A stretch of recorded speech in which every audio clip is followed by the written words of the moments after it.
tarde, terceiro ano. E aí, como vocês estão? Espero que estejam bem. Aqui é a professora Grazi, de Geografia, e nós vamos iniciar a nossa primeira aula do segundo bimestre. Mas antes de começar a aula, eu quero esclarecer algumas coisinhas com vocês, tá? A primeira coisa é que quem não fez a atividade que está na plataforma do primeiro bimestre pode fazer, viu? Vocês vão fazer no caderno e quando nós retornarmos, eu vou estar olhando as atividades daqueles alunos que não fizeram a primeira atividade de geografia, tá bom? Que é aquela do primeiro bimestre. Agora, a partir de hoje, eu vou pedir a vocês que se esforcem para estar respondendo as atividades na plataforma. No primeiro bimestre, eu aceitei até via WhatsApp, na plataforma, no e-mail. E agora, nós vamos combinar o seguinte. Quando vocês forem entregar a atividade, se vocês não conseguirem de forma alguma postar pela plataforma, vocês vão fazer no caderno e quando eu retornar eu olharei, tá bom? Qual é a vantagem? A vantagem é que quem faz a atividade pela plataforma consegue obter a nota, né? E quem não faz, infelizmente, só quando retornarmos, tá? Então vai demorar um pouquinho mais, mas não vai ficar sem nota.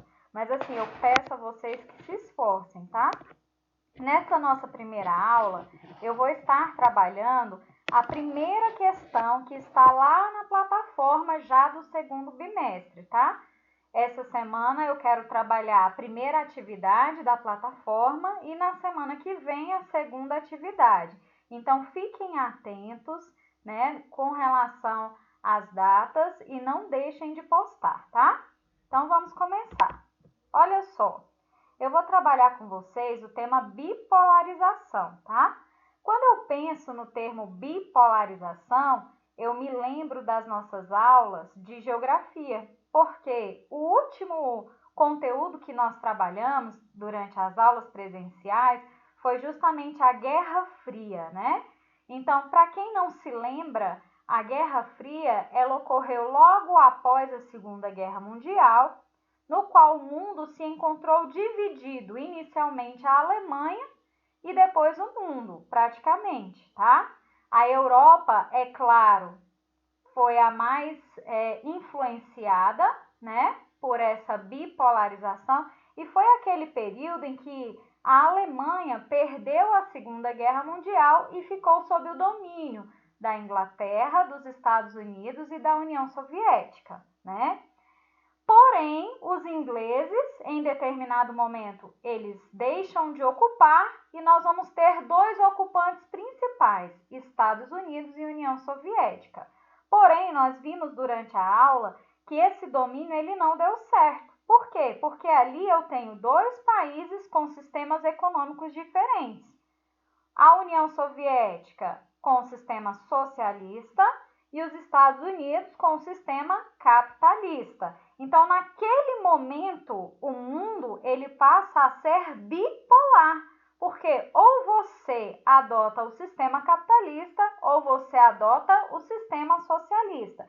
Então, bi significam dois, né? E aí você tem um conceito do dicionário que diz atração em torno de dois polos. Quem seriam os dois polos da época? Estados Unidos versus União Soviética. Dois extremos opostos. São opostos, gente, porque os sistemas econômicos, eles trazem características totalmente diferentes. E isso nós estudamos na nossa primeira aula do ano. Nós caracterizamos o que era o socialismo, o que é o socialismo e o que é o capitalismo, né? E aí ele diz, bipolarização é uma divisão ou uma articulação em torno de dois focos de interesse, né? Bom, eu escolhi uma imagem para mostrar para vocês justamente o que eu acabei de falar, né? Nós tínhamos aí dois países, há autores, né? Há quem diga que diz que foi uma guerra ideológica, mas assim, pelo fato de ser uma guerra ideológica, socialismo versus capitalismo, não foi uma guerra onde não houve a fabricação de armas, ao contrário, né? Houve uma corrida armamentista muito grande na época. Nunca se produziu tantas armas como se produziu durante o período da Guerra Fria. E essa corrida, ela não foi só bélica, ela foi uma corrida aeroespacial, né? Nós conversamos sobre alguns projetos que surgiram no período da Guerra Fria. Então, o mundo estava armado, né?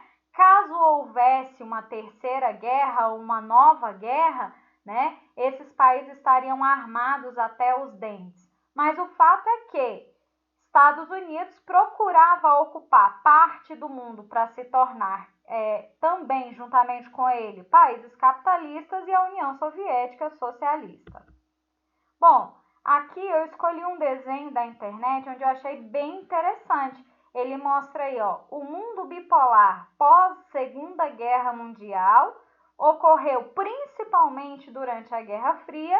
Havia uma concentração de poder, né? Estados Unidos versus União Soviética. Olha lá, Estados Unidos, grupo capitalista versus União Soviética, grupo socialista. Então, pessoal, nós vimos durante as aulas também que quando a guerra ela termina, né, essa Guerra Fria, ela é marcada por alguns fatos históricos importantes, né, em seu término.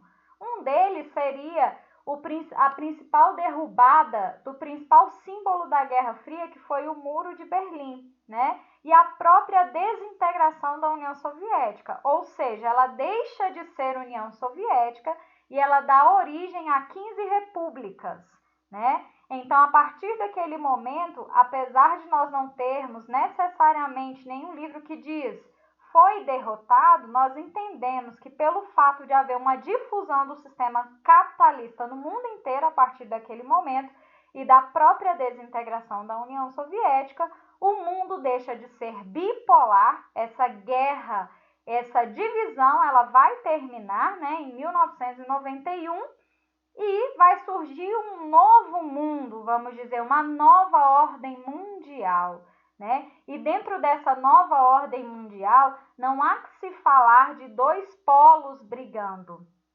mas há que se falar de países competindo entre si, né?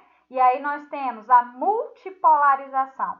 Então, a multipolarização ela vai ocorrer, sobretudo, após 1991, que é quando ocorre, segundo o desenho, ele coloca fim do bloco socialista, mas é quando a União Soviética ela se desintegra, né? É quando existe uma nova ordem bipolar, ou uma nova ordem mundial, uma nova ordem mundial, porque o mundo bipolar ele vai deixar de existir e nós vamos ter novos polos de poder, que não serão necessariamente União Soviética e Estados Unidos, mas nós teremos os chamados blocos econômicos, países e grupos de países que vão se despontar no mercado, que vão passar por inovações tecnológicas e que vão tentar ocupar o seu espaço no mundo através do mercado, né? Da economia, do mercado, que foi Estados Unidos, a União Europeia e o Japão, tá?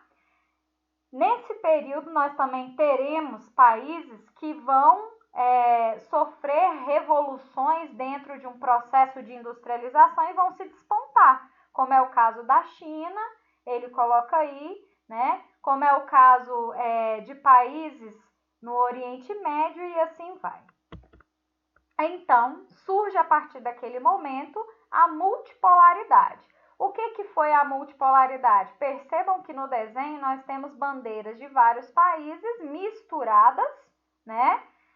A partir de uma nova ordem mundial e não somente dois países, mas todos começam a levantar suas bandeiras, né? A correr dentro de um processo de tentar ganhar o mercado. Então, a multipolaridade é uma nova organização geopolítica, né?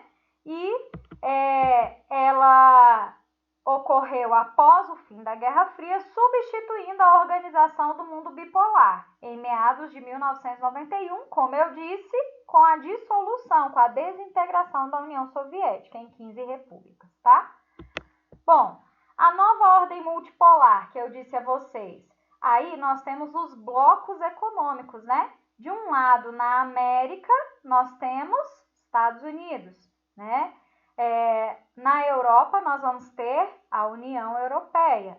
E logo ali no sul, né, da Ásia e no leste da Ásia, nós teremos uma área de influência cujo país que vai influenciar é o Japão. Então, nós temos aí 3 grandes blocos dentro dessa nova ordem multipolar, buscando o mercado, buscando influenciar economicamente os demais países, né?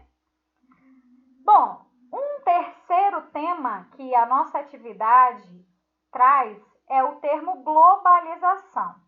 Dentro dessa nova ordem mundial, dentro desse domínio desses blocos econômicos, surge aí, não só nesse período, mas a globalização ela vai surgir logo após a segunda revolução industrial ou no início da segunda revolução industrial, porque as empresas elas vão buscar novas áreas de mercado. Com a multipolarização, nós temos aí o processo de globalização. A globalização é um processo de aprofundamento das relações econômicas, sociais, culturais e políticas entre os povos espalhados pelo mundo. É o estarmos unidos. Estarmos unidos em que sentido? No sentido de que hoje as fronteiras elas são quebradas.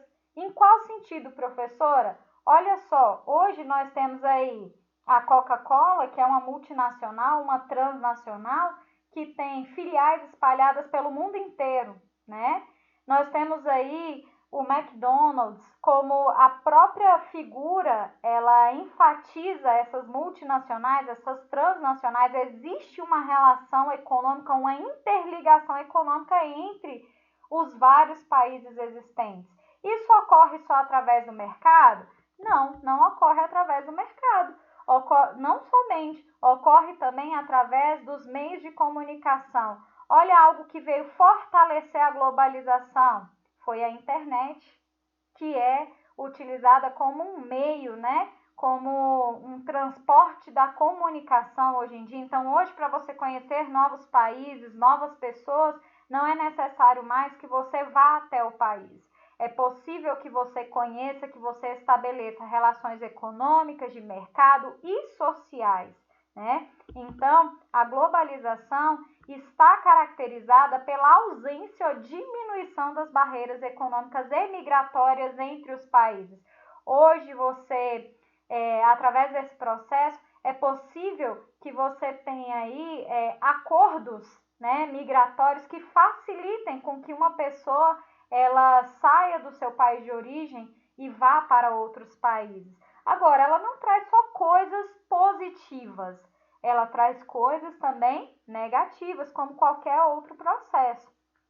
E algo negativo, por exemplo, seria a queda de uma bolsa de valores, que pode afetar o mundo inteiro, né? Como é o caso da queda da bolsa de valores de Nova York, que acaba afetando o mundo inteiro, uma vez que nós temos investidores de todo o mundo, né, nessa instituição. Ou ainda, como é o caso da pandemia, né? O fluxo migratório facilitou com que essas pessoas se deslocassem e viessem para os outros países transmitindo o vírus e assim por diante, tá? Então, globalização é um processo de aprofundamento das relações e está caracterizada pela ausência ou diminuição de barreiras que vão envolver economia, pessoas entre os países, tá? Bom, eu trouxe aqui para vocês, nessa nossa primeira aula, até um texto que eu achei bem interessante e que dá ênfase ao processo de globalização. Olha só o ratinho, ele diz assim: o ratinho estava na toca e do lado de fora. Miau, miau. O tempo passava e o rato continuava a ouvir. Miau, miau, miau.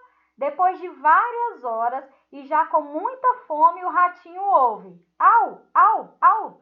Então o ratinho deduz: se tem cachorro lá fora, o gato sumiu. E pensando assim, sai todo serelepe em busca da comida. Nem bem havia cruzado a porta, o gato, crau! Inconformado, já dentro da boca do gato, o ratinho pergunta: pô, gato, que palhaçada é essa? Você latindo? E o gato responde: meu amigo, nesse mundo globalizado, quem não falar pelo menos 2 idiomas morre de fome. Ou seja, pessoal, moral da história. Na verdade, as pessoas, elas se adaptam ao que está acontecendo, elas adquirem comportamentos frente ao processo de globalização, né? Então, hoje, você adquirir novos idiomas também faz parte deste processo de globalização. Uma vez que a nossa tecnologia, muitas vezes, ela vem configurada numa língua que não é a língua nativa do país. Então, é necessário se adaptar. Nós vivemos em um mundo multipolar e nós vivemos em um mundo completamente globalizado.